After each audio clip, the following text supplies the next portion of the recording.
चलो, हाँ जी guys, very good evening and happy Sunday. I know we have a class on Sunday and I know ये बहुत pinch करता है बच्चों को संडे को पढ़ना, but चलो कोई बात नहीं. This is a topic which we already have covered. It is respiration, but still I wanted कि हम इसको फटाफट से revise कर लेते हैं, right? देखिए, respiration it's a part of the chapter life processes, और ये एक ऐसा प्रोसेस है which is very essential for anybody's life, right? किसी भी ऑर्गेनिज्म की लिविंग के लिए.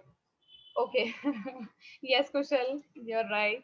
सो रेस्पिरेशन जो है it is like it's very essential for any living organism. किसी भी लिविंग ऑर्गेनिज्म के लिए बहुत इंपॉर्टेंट है, बिकॉज देखिए हम न्यूट्रिशन पढ़ के आए हैं. We know the food has been digested now. Food में जो भी एक कॉम्प्लेक्स फूड आपने जो कंज्यूम किया उसको हमने सिंपलर फॉर्म में ब्रेक डाउन करके हमारी बॉडी ने उसको अब्सॉर्ब कर लिया, राइट? अब वो जो फूड है it has become a fuel, right? वो फ्यूल बन चुका है. फ्यूल मीन्स कि अब वो हमें क्या देगा? एनर्जी देगा. सो एक्चुअली रेस्पिरेशन जो है it's there for your energy production. So एक अगर हम बस सरसरी तौर पे देखें कि क्या हो रहा है, it's like food is being oxidized. ये ऑक्सीजन के साथ रिएक्ट करता है and what happens is it will burn. And burn का मतलब क्या है? It is being broken down. Burn का मतलब ये नहीं है कि आग जलनी शुरू हो गई, ऐसा कुछ भी नहीं होगा, ठीक है? Energy is release which is stored in the form of ATP. And you all know what is ATP. ATP is our energy currency. Who will tell me the full form of ATP? Adenosine triphosphate. Yes, adenosine triphosphate. Very good. अब respiration क्या हुआ बेटा? It's a process of releasing energy from food, ठीक है? अब natural सी बात है, अगर हम इसकी डेफिनेशन में ही कह रहे हैं कि it's a process in which energy is release, so that means it's very essential. और आपको हमने जब लाइफ प्रोसेसेस स्टार्ट ही किया था, वी वर डिस्कसिंग कि कुछ ऐसे प्रोसेसेस होते हैं, आप बेशक कोई भी काम ना कर रहे हो, ठीक है, आप सुस्तियां मार रहे हो, यू आर स्प्रेडिंग आलस्य, लेकिन फिर भी वो आपकी जो लाइफ प्रोसेसेस हैं वो लगातार चलती रहती है. जैसे आपके अंदर डाइजेशन चलती रहेगी, रेस्पिरेशन चल रही है, then your heart is working, brain is working. तो कुछ ऐसे प्रोसेसेस हैं जिन्होंने चलना ही चलना है, एंड आपको एक मिनिमम अमाउंट ऑफ एनर्जी तो चाहिए ही चाहिए, राइट? सो ब्रीदिंग जो है इट्स अ मैकेनिज्म जिससे आप ऑक्सीजन को अचीव कर रहे हो, ऑक्सीजन को ऑब्टेन कर रहे हो एक्चुअली हवा से, और साथ के साथ आप CO2 को रिलीज भी कर रहे हो, ठीक है? हमारे लिए जो ब्रीदिंग के लिए हमें एयर चाहिए, क्योंकि देखो हमने रेस्पिरेशन के डेफिनेशन में किया कि फूड जो है वो ऑक्सीजन के साथ रिएक्ट कर रहा है, राइट? उसको ऑक्सीजन चाहिए ही चाहिए है. तो नेचुरली हमारी रेस्पिरेशन के लिए क्या चाहिए बेटा? रॉ मटेरियल क्या हुआ? It is food and your oxygen. So oxygen को ऑब्टेन करने के लिए we have a separate mechanism which is called breathing, right? This is a physical process. ये एक फिजिकल प्रोसेस होता है, और रेस्पिरेशन को हम केमिकल प्रोसेस के नाम से जानते हैं, ठीक है जी? ये केमिकली हो रहा है, it is occurring at cellular level. जबकि ब्रीदिंग जो है इट्स लाइक ब्रीदिंग ऑर्गन्स हमारे लंग्स हैं, वहां पे हमारा गैसेस एक्सचेंज होता है. सो हमारे लिए रॉ मटेरियल क्या है? Oxygen in case of breathing. But जो वेस्ट जनरेट हो रहा है दैट इज कार्बन डाइऑक्साइड. उसे भी साथ के साथ रिलीज कर देना बहुत इंपॉर्टेंट है. रेस्पिरेशन जो है, हम ब्रीदिंग को रेस्पिरेशन का ही पार्ट मान के चलते हैं. हम ये मान लेते हैं कि रेस्पिरेशन ना हमारे दो स्टेप्स में हो रही है. पहला स्टेप हो गया जो फिजिकल स्टेप है विच इज योर ब्रीदिंग. आपने सांस ली, आपने ऑक्सीजन जो है वो फूड तक पहुंचाया, वहां पे फूड ऑक्सीडाइज हुआ. जब वो ऑक्सीडाइज हो चुका है तो नेचुरली जो एंड प्रोडक्ट बनता है CO2, that is released via your breathing only, ठीक है? सो ये जो प्रोसेस है, टोटल प्रोसेस को हम ओवरऑल प्रोसेस को क्या बोल रहे हैं? रेस्पिरेशन. सो हाँ जी बेटा, पल्मोनरी सिस्टम भी बोलते हैं लंग्स वाला, यस. वो पल्मोनरी के नाम से जानते हैं उसको हम, लंग्स को, राइट? हमने साइंस में ना बड़े आपकी बड़े. आवाज क्रैक हो रही है. तेरी आवाज क्रैक हो रही है यार काके, ए तो चलू गई हुन की करिए. नहीं, H2 कहाँ पे ऐड हुआ बेटा? H2 is not added. Oxidation of food. आप देखो ना, आपके पास ग्लूकोज था, C6H12O6. आपने जब इसको ऑक्सीजन के साथ रिएक्ट किया, ये सारी चीज तो उड़ गई, ठीक है? And what you are getting is carbon dioxide plus water, right? तो यहाँ पे ऑक्सीडाइज हो रहा है फूड, ऑक्सीजन के साथ रिएक्ट करा है. हाँ कोई बात नहीं बेटा, कोई नहीं कोई नहीं. डाउट क्लियर करना जरूरी होता है बेटे. जब तक हमारा डाउट क्लियर नहीं होता हमें, हाँ कोई दिक्कत नहीं, हमें क्या रहता है, हम उस चीज को बहुत अच्छे से लर्न नहीं कर पाते, क्योंकि अभी आप इस स्टेज पे हो जहाँ पे मगिंग इज नॉट पॉसिबल. छोटी क्लासेस में क्या होता है, when you are in very earlier classes, तो आप फटाफट से आंसर्स अपने लर्न करते जाते हो, लिख लिख के देख लेते हो एंड इट इज डन। यहाँ पे तो यू नेवर नो क्वेश्चन की फॉर्म क्या आ रही है। So main thing is your understanding. ठीक है, अंडरस्टैंडिंग लेवल अच्छा होगा, डाउट क्लियरेंस होगा पूरा, तो आप बड़े आराम से कर सकते हो। So respiration is basically biochemical process. Okay, before I take up further, मुझे ये बताओ जो बच्चों ने ज्वाइन किया, कोई दुआ सलाम नहीं मैम के साथ, एज इफ कोई लेना देना नहीं है मैम से, राइट? हाँ जी भाई, क्या बात? आई नो, ये तो कोई बात ना हुई। यस, तन्मय, मयंक, और कौन आया है बाद में? अंशु, कृष्णा तो स्टिल नॉट ज्वाइंट, राइट? चलो आओ। साइट ऑफ ब्रीदिंग, जैसे मैंने आपको बताया, लंग्स। लंग्स जो हैं बेटा, they are specially designed for doing their function of breathing. Breathing का मतलब क्या है? आप, हमारा जो सिस्टम है ब्रीदिंग के लिए, ब्रीदिंग को हम जब दिमाग में लेके आते हैं ना, it is basically taking in of air and giving out carbon dioxide. लेकिन बेटा, अगर आप इसको रियल सेंस में देखो, बहुत थोड़ा सा इसको एनालाइज करने की कोशिश करो, ऑक्सीजन आ रही है, कार्बन डाइऑक्साइड यहाँ से आ रही है, मतलब आप यहाँ से नोज से लेते हो ना ऑक्सीजन, एयर को इनहेल आप अंदर से कर रहे हो, कार्बन डाइऑक्साइड भी यहीं से बाहर जा रही है। सो एक्चुअली क्या होता है, at some point they will cross each other, so that some point is your lungs. ठीक है, इसमें भी आगे एलेवुलाई हैं जो इसके अंदर बहुत ज्यादा, हाँ जी हाँ जी, एक्चुअल वर्क बेटा देखो क्या होता है, हम एक, हर ऑर्गन में हमारे पास आगे सब डिविजन्स होती हैं, राइट? अब इसी तरह लंग्स की सब डिविजन्स है एलेवुलाई। अब वहां पे मतलब लंग्स के अंदर जाके they have very very thin membranous surface, very rich blood supply, ठीक है, and a large surface area. So all these characteristics कह सकते हैं help the alveoli to perform the function of gaseous exchange with full on efficiency. वो पूरे जोश के साथ अपना गैसियस एक्सचेंज करता है, oxygen is coming, carbon dioxide is coming, and they are like zoom, right? So gaseous exchange हो रहा है, and that is the beauty of our body कि देखो कितना efficiently काम हो रहा है, and without any आप कह सकते हो आपको पता भी नहीं लगता, without even your knowledge कि अंदर क्या क्या चीजें चल रही हैं, right? You don't know, ऐसा तो कभी भी नहीं हुआ ना कि knock knock knock oxygen is coming, knock knock knock carbon dioxide is going, bye hi, ऐसा कुछ भी नहीं होता। So it's all going so smoothly. Site of respiration जो है that is mitochondria।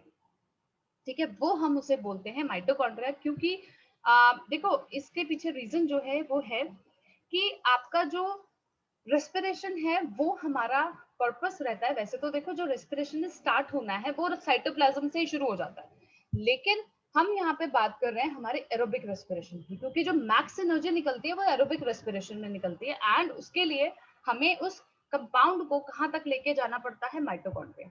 और माइटोकॉन्ड्रिया जो है ना वो परफेक्ट जगह है किसी की भी धुनाई करने के लिए, right? That is why it is named as power house. Just joking, इसलिए इसका नाम पावर हाउस नहीं है, इसलिए इसका नाम पावर हाउस है कि ये खूब सारी एनर्जी लिबरेट करता है।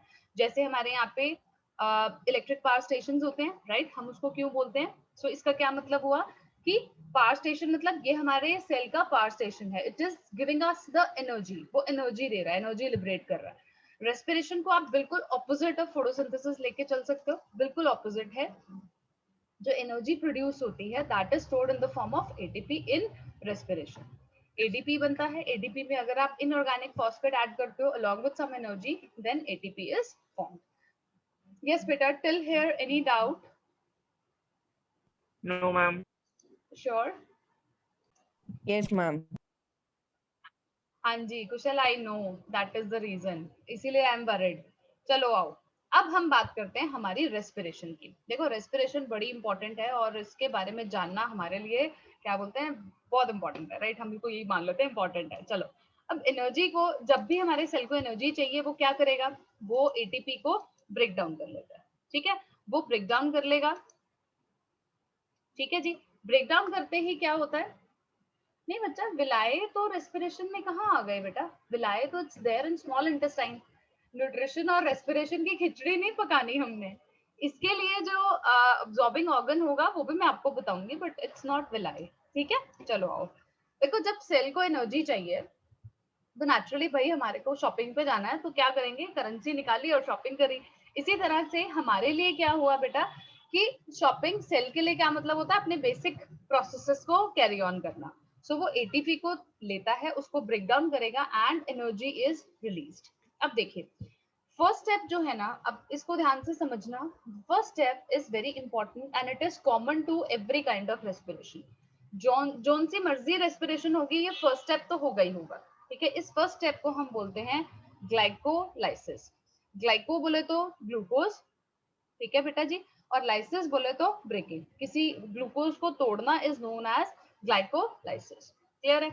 अब देखो, ये जो स्टेप होगा it will occur in cytoplasm. मैंने आपको अभी थोड़ी देर पहले ही बताया है कि साइटोप्लाज्म में हमारी जो रेस्पिरेशन है वो स्टार्ट हो जाती है, राइट। यहाँ पे भी ऐसा ही हो रहा है कि ओके, इट्स फॉर कुशल, ये किसके लिए है? आप उसके लिए कह रहे हो, अब्जॉर्प्शन के लिए, ठीक है। अब ये साइटोप्लाज्म में हमारी रेस्पिरेशन जो है वो स्टार्ट हो जाती है।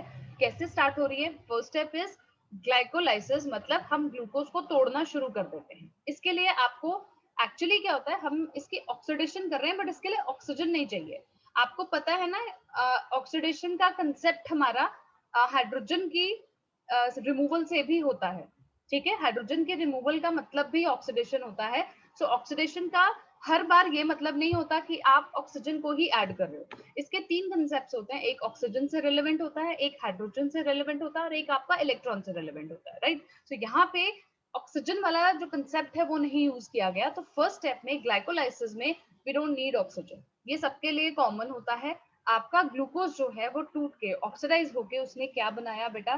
पायरुवेट या फिर पायरुविक एसिड, ठीक है। ये देखो, ग्लूकोज जो है वो 6 कार्बन मॉलिक्यूल है, और जो पायरुवेट है it's a 3 carbon molecule, CH3 bond C double bond O bond COH, right. तो ये हमारा क्या है? Pyruvic acid.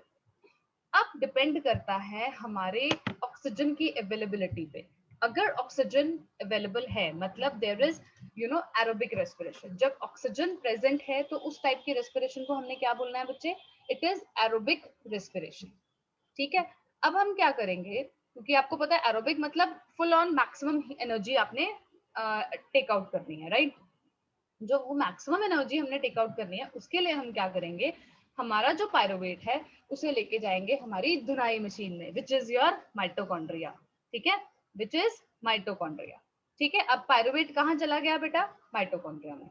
Now it is undergoing Krebs cycle, the details of which you will be doing in your higher classes if you continue with your biology, right? Then that pyruvate is broken down into carbon dioxide plus water and 38 molecules of ATP.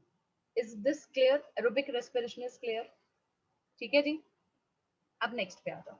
अब depend करता है हमारी, अगर suppose oxygen availability नहीं है, ठीक है, there is absence of oxygen, तो उसे हम क्या बोलेंगे? एनएरोबिक रेस्पिरेशन, ठीक हो गया बेटा? Anaerobic respiration. अब इसमें क्या होता है, दो केसेस अराइज करते हैं, सब केसेस हैं। पहला तो है कि there is total absence of oxygen, कोई है ही नहीं। Second case is there is lack of oxygen, है बट कम है, ठीक है। जो आपका टोटल एब्सेंस है that is found in yeast. Yeast जो है it respires through anaerobic mode, और इसमें क्या होता है, जो इसकी मोड ऑफ रेस्पिरेशन है या एनारोबिक रेस्पिरेशन जो ये कर रहा है उसे हम बोलते हैं, उसे हम क्या बोलते हैं बेटा? फर्मेंटेशन, ठीक है। क्या बोलते हैं बेटा? फर्मेंटेशन। और ये जो पायरुवेट है, under the process of fermentation it is converted into ethanol, ठीक है बेटा। सो ईस्ट जब रेस्पायर करता है क्या बनाता है बेटा? Ethanol plus carbon dioxide plus only 2 ATP। Now see the energy difference, right. Yes बेटा, फर्स्ट स्टेप तो कॉमन ही हो गया ना बेटा, वो तो होना ही होना जब वो रेस्पायर कर रहा है ना, क्योंकि उसके लिए भी ऑक्सीजन तो चाहिए ही नहीं है। जो हम ग्लाइकोलाइसिस का स्टेप कर रहे हैं उसके लिए भी ऑक्सीजन तो इसके लिए ईस्ट को चाहिए ही नहीं, ईस्ट को तो वैसे भी नहीं चाहिए, तो इसके लिए तो कोई फर्क ही नहीं पड़ता। और ये जो फर्मेंटेशन है it will be continuing in cytoplasm only, ठीक है। तो ऐसा नहीं होता कि ग्लाइकोलाइसिस हो गया फिर वो रुक गया, सेल सोचेगा, है ना। It's like it's just to make you understand कि हमने इसको डिवाइड अप कर दिया। बाइफर्केशन इज ऑल आप वर्चुअल थिंग लगा सकते हो, इट्स नॉट कि हाँ जी बहुत मार्जिन होते हैं बीच में, ऐसा नहीं है। It's a kind of continuous process. Ma'am आपकी आवाज बहुत क्रैक कर रही है। मेरी आवाज क्रैक कर रही है चलो अब क्या करूं, है ना। देखो चलो let's yes ma'am. Yes ma'am. Bhavya का तो मैम सबसे दोबारा पहले यस मैम बता। आता है। हाँ जी मैम सच्ची में क्रैक हो ही रही है अब। चल बढ़िया। कह तो रही हूँ, भव्य तो साथी ढूंढ रहा होता है कि कोई बंदा बोले मैं साथ में बोल दूंगा हाँ जी हाँ जी क्रैक हो रही है क्रैक हो रही है। चलो आ जाओ। अब लैक ऑफ ऑक्सीजन की बात करते हैं कि जब हमारे पास ऑक्सीजन है लेकिन वो कम है उस केस में क्या हो रहा है, that is found in your muscle tissue में मिलता है। जैसे फॉर एग्जाम्पल आपके पीछे कोई डॉग पड़ गया या कोई बुल पड़ गया, तो नेचुरली आप भागोगे, राइट?